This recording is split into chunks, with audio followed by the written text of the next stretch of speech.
Alrighty, so I'm really not happy with my form with these assisted dips. At the top of the motion, when I'm straightening my elbows that much, I'm missing out on so much of the benefits I could be getting from my triceps. Then also, because of the angle of my torso, I'm going to be missing out on a lot of the engagement from my pec minor, my serratus anterior, and posterior as well. And I'll be still getting some good pec major development, but basically with this angle, I'm just going to be doing so much work with my traps, my mid and upper traps in regards to stabilization. It's just not as beneficial as it could be.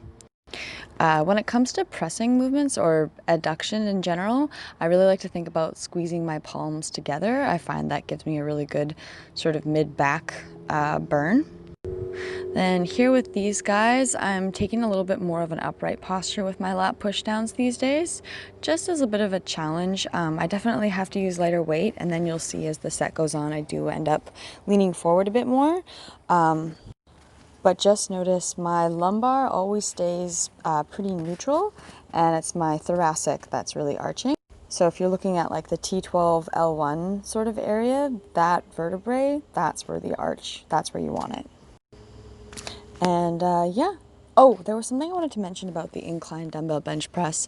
In general, I'm trying to just not be too much of a perfectionist in regards to my setup. And pretty much all of my powerlifting motions, I kind of want to just, if it's like a squat or something, just get the barbell on my back, you know, or make sure everything's tight, get the barbell on the back, 1, 2, 3, squat, you know, and when I say 1, 2, 3, that's like setting up your stance.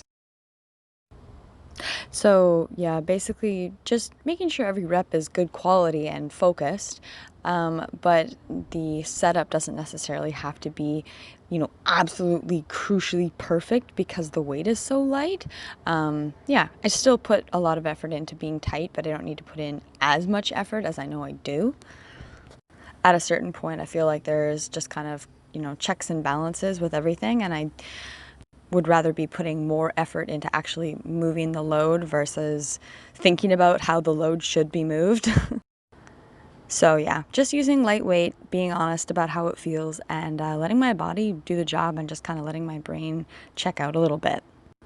Something I do want to include about kind of deltoid training in general, especially for accessories, is you want to be thinking about pushing the weight away from your medial line. And this stays true for pretty much all abduction movements.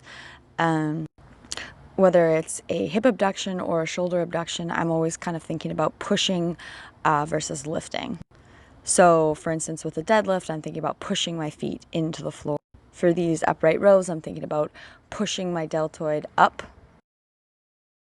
And so as diverse as those two lifts are, that thought of pushing is kind of what brings the weight up. I've been told by pretty much every physiotherapist that I have a super long giraffe neck, which basically just means there's a lot of potential for instability. So not only can like weird movement patterns cause muscle tension as well, you know, and just like muscular imbalances that we get from our lifestyle. But yeah, if you're genetically, you know, if you have one leg that's longer than the other, you have a really long neck, the muscles surrounding that joint are going to be like, oh, we're not safe. So they will tend to tighten up as well. So for me, getting a really strong muscle-mind connection is super crucial to make sure that I'm not strengthening my levator scapula and scalene when I really want to be targeting my delts. And then yeah, quick finish off with some underhand grip tricep push downs, making sure I'm getting a nice stretch and a good push, not locking out the elbows, keeping the elbows in place, all that good stuff.